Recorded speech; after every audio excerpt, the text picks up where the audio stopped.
No, I read this article yesterday. I didn't have time to post it, but it's going to get pretty interesting if they don't get this pipeline up and running. But the powers that be are basically making things happening for those who are not ready for what comes next. So a lot of a lot of this stuff is just testing the waters, right?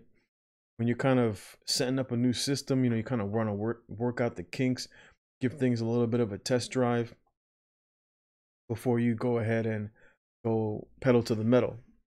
And it says ransomware attack forces shutdown of the largest fuel pipeline in the US. It says the Colonial transport nearly half of the East Coast fuel supply through a system that spans over 5,500 miles between Texas and New Jersey. It says the Colonial pipeline fell victim to a cybersecurity attack on Friday that involved ransomware, forcing it to temporarily shut down all pipeline operations. Transport, it says the pipeline transports gasoline, diesel, home heating oil, jet fuel.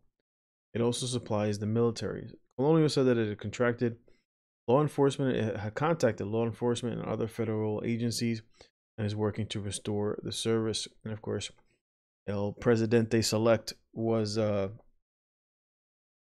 made aware.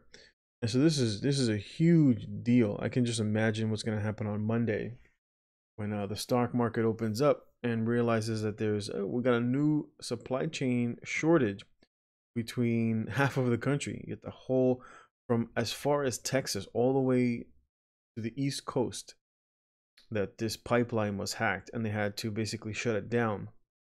And as it says, it's gasoline, jet fuel, supplies the military.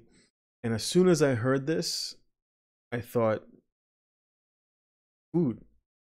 I mean, because they come in on those big trucks, especially to major cities like here in New York, right?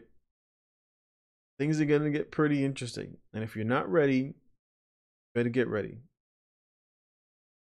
And I talked to some of the people at the hospital and I tell them about stuff like this. And just like a lot of people are just oblivious. They're just like going through the motions. It's just like one day just bleeds into the next. Most people don't even pay attention to what goes on in the news. They either don't watch the news or don't watch anything, and they're completely oblivious to what's going on around them, or they're just drinking the Kool-Aid and there's no way to help them. But I always keep my eye out on stuff like this. It's gonna get pretty interesting. The whole northeastern part of the country has basically lost their pipeline. Let's see how long it takes them to get it up. We saw what happened in Texas with just 1 week. People were losing their minds. What's going to happen when there's no fuel? Right? Can't get to work. Trucks can't get in. Not enough fuel to go from Texas maybe all the way to here, drop off and come back. What does that present for food prices, for gas prices, right? Thankfully, it's not the winter where people need all that heating oil. But in some places, it might be a little bit colder than others. I have to wait and see what the narrative is going to be moving forward. But hey, best to be prepared.